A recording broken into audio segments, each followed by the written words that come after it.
type 8-inch. We're using the MallinCam Universe 2-inch T-mount 2.3 PLUS.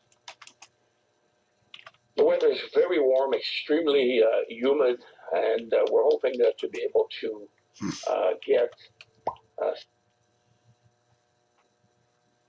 some decent images to experiment and to see how well this is going to work with this type of setup here with this camera. I see we have a little bit of not vignetting, but we do have a couple of dust bunnies in there. I know exactly where they are. They are right on the main glass, so we might as well probably gonna have to stop and clean that up. Just takes a moment. And we also got coma on the right hand side. That means it's not sitting right. The lens itself is not sitting right. The lens for the focal reducer somehow. All right. We could probably switch that with an MFR-8, and that's going to solve the issue. But for now, we're just going to leave it. My concern is not exactly that. We're going to go down to 1 second exposure. I think it'll be a little bit more reasonable. And we're going to send the scope on a target. Although we still got blue sky, so it's not the best at the moment, but let's see what kind of images we're going to get. I'll be right back. We're going to swing the scope.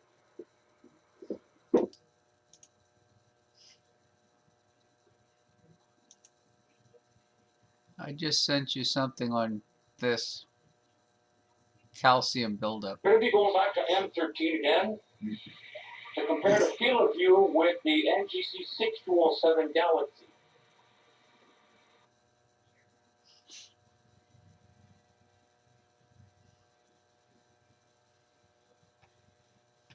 Still say I think the MFR-8 is going to be the best bet for this specific camera for the focal reducer.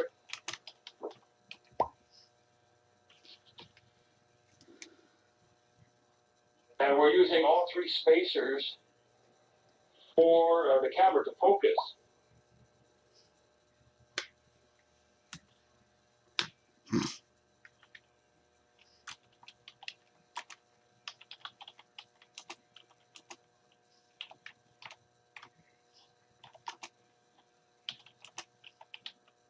Not exactly what this is 1 second exposure under blue sky. This is very impressive as far as sensitivity is concerned. We only got halfway for the gain, and I really, really, really like that. Let's bring that up here towards the center and that object to be, I believe that is going to be in that vicinity here.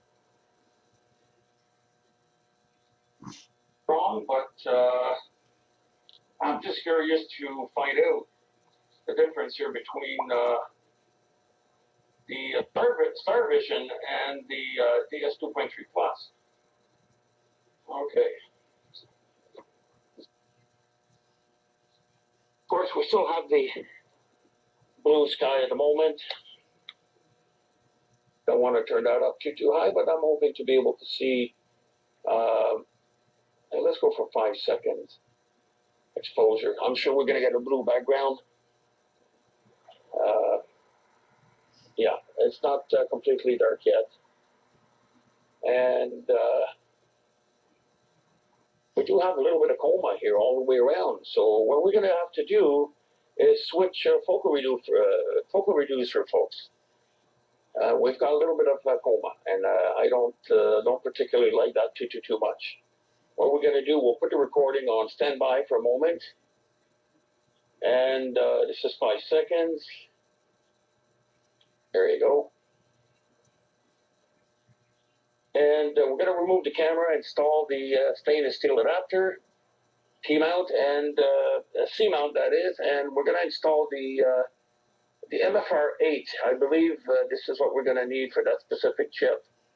It is a wider chip in their sensor, and it's probably why that it's causing that. while the Star Vision is a 4x3 and so is the Universe, this one's a little bit wider than that. It's got HD feature, which gives you like a 16:9 view. So it's one of the reasons why we're having this coma on the edges. Centers perfectly pinpoint, and I really, really like that. So give me a couple of seconds there, folks. We're just going to change that. We're going to stop that here for a moment. We're going to go down to about 2-second exposure. That'll give me something to work with for the focus and to recenter the target. And I'm going to be right back. Just stand by, and it's not going to be too long.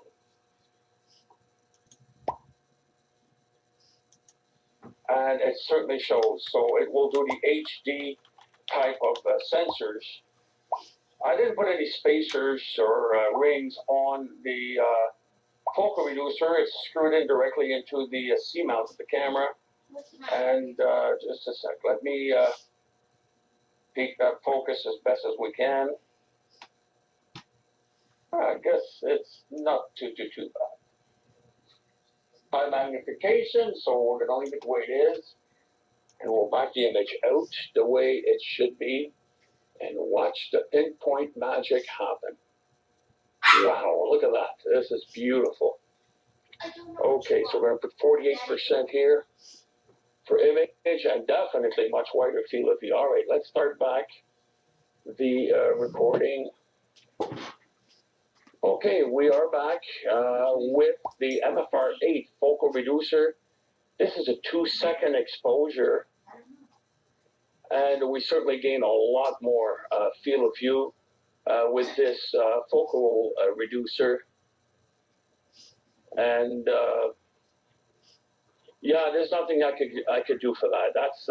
That is, and also my internet connection is very, very poor. But right now, my concern is basically to record what we're doing live on NSN. And this is what we're going to be doing here at the moment. All right, here we go.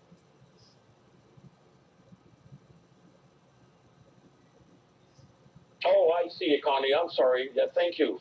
Thank you for reminding me of it. Much that up to 5 seconds. And see what kind of result we're going to get. 5 seconds, we're going to gain a 25 only, and wow, this is quite a few that way. And let me go check the colors or balance rates. We're good. And we're going to lower the saturation a bit. This is something I always do on all the color cameras. Lower that down a little bit. If it's too strong, you've got either a red hue or green hue, and good to keep that down a little bit.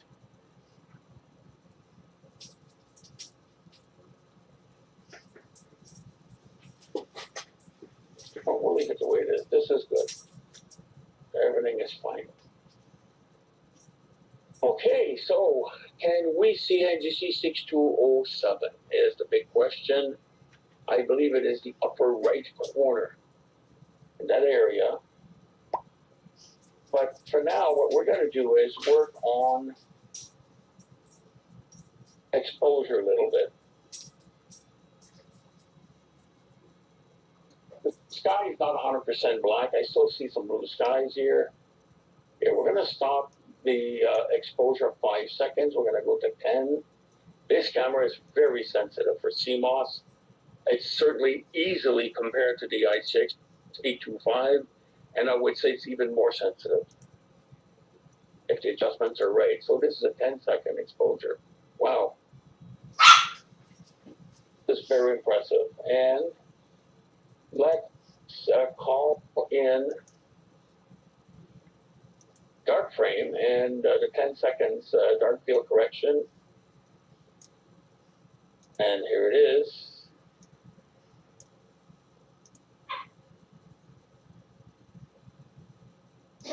We did change the gain, so because of that, we're going to get a little bit different effect. Okay. see what's happening. So we took the dark field correction with a certain gain setting. So let's increase this to about 30. I believe I was at 32 when I took the frames, but let's see what it does. That would explain why it's bright in the center and does not quite balance as far as the gain is concerned, and the AGC, not the AGC, the gamma as well. Okay.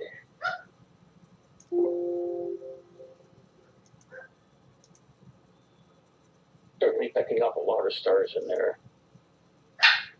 What? Thing that we could do is Don't you want me to throw it in the go to this shit? section and readjust the gamma a little bit. What I should do it for? You want me to May not need to have this gamma cranked up. risk my life and limb? Oh, that's beautiful. All right, we're getting there. What do you want? What shall I do? That's gorgeous. This is very, very nice. Of course, we'll get a brightness and contrast we can touch up. And we're not going to bother with it at the moment. I'm going to play with the hue here a little bit and see if we could get the right color mixture. So, Oh yeah, that Skyraider DS2.3. It's certainly lower cost and bigger chip, bigger sensor, as compared to any of the cameras that are offered with an ICX825. Best bang for the buck, there's no question about it. throw this? This works very, very well. Now, my concern, I'd like to see NGC 6207. I'm just curious to see You are so smart. where about it is on the screen. I believe it would be upper right corner. I could be wrong, but I think that's where it's going to be. Let me adjustments here.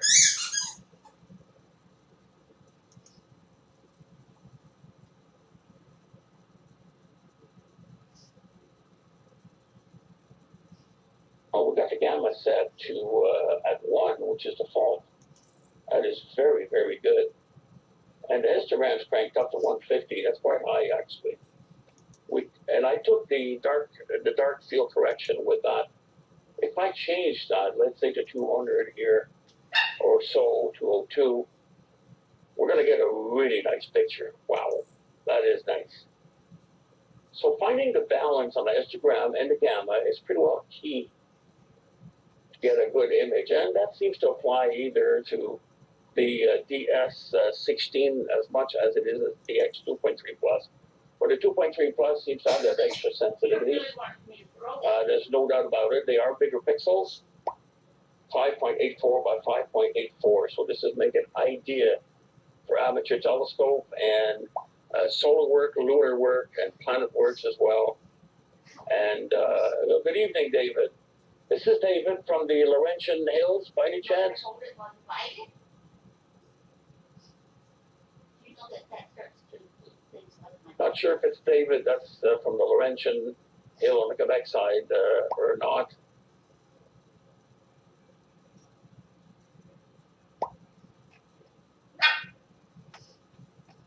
All right, David, thank you. I'm very glad that you're here. Thank you for being here. I really appreciate that, and we certainly are honored by your presence here, and hopefully you'll enjoy what we're trying to do here tonight.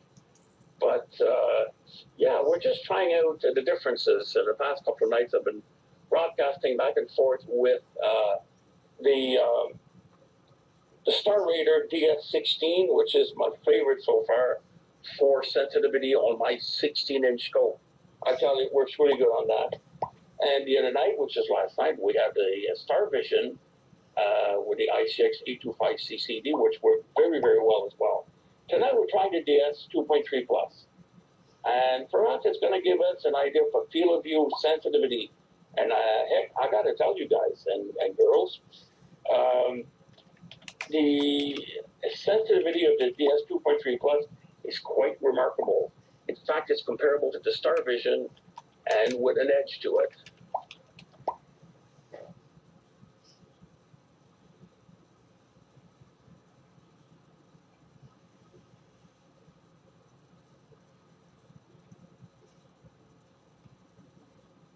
Okay, now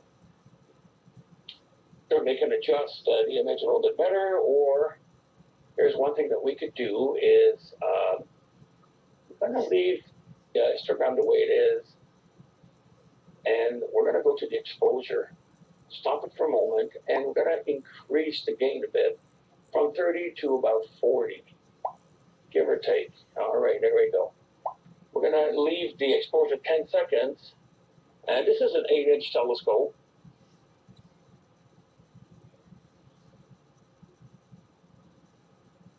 Wow, just by increasing the gain, we haven't touched any of the exposure.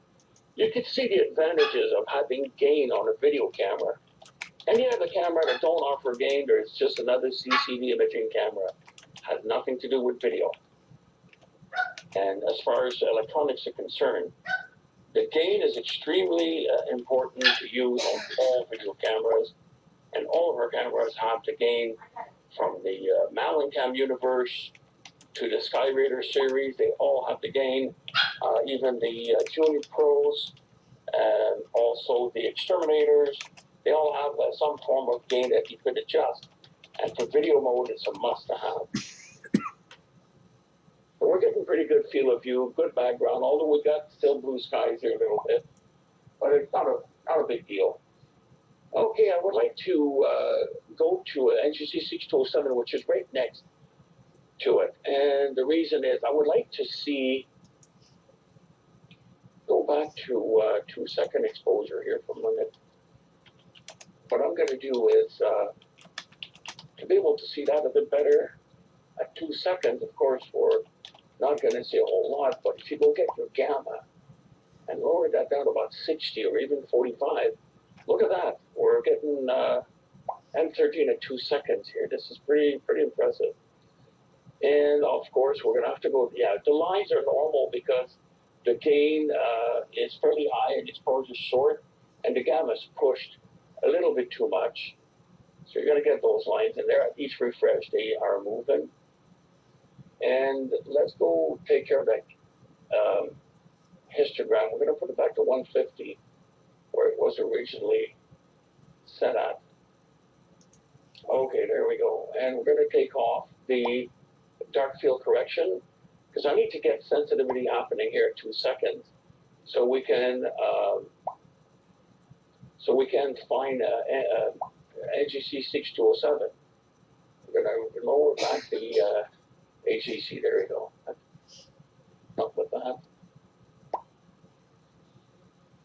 Seconds. And this is full resolution, by the way. There's no binning or nothing. This is a one-shot, full resolution camera, and it has superb sensitivity. I'm very impressed with that. And I'm just going to get up for a moment, and we're going to go to the telescope and swing that on NGC 6207, which is right next to M13.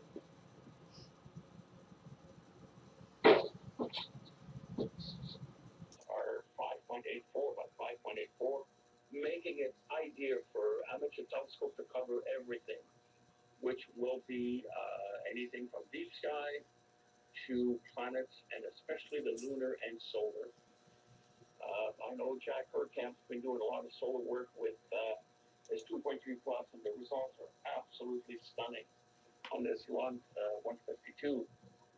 And he certainly knows how to dial up the adjustment for that. Again, it's just a matter here of practicing. And the two things you got to keep in mind is the histogram and the gamma. And the gain is, of course, the gain you need to adjust it based on your telescope and the F ratio you're going to use.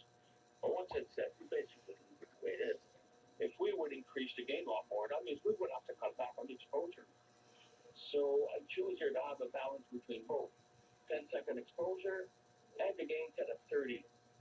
And the maximum value is 50. So if we increase that even more, we're going to get a little bit more noise. That means we'll have to back off on the exposure, and also we're going to have to readjust the gamma to control that noise mainly, and we get very good results.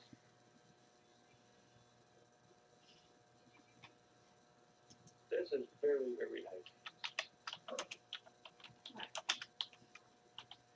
So Jack, you estimate about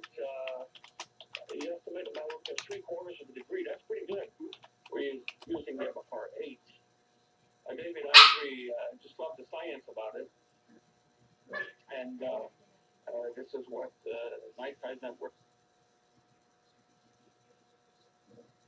remarkable. And this is what the site is designed to do for anyone that broadcasts or as a viewer. Okay, we're going to go to the next target, folks. And I hope the opening of the dome is going to clear that. So give me a couple of moments. We're going to go back to 2-second mode. And for that, I normally turn off Oh, you want this? the dark field correction just to get back the gain that I need. And there we go, the image now. Watch this. There we go. This way over goes. And let's go down to 2 seconds. And that allows me to navigate and see fairly quickly how the telescope is moving. So we're going to go either for M57. I remember having M57 in there yesterday. And M27, I really like the star field we had with M27, a lot of stars. So we'll do that in a moment. We're going to go to M57.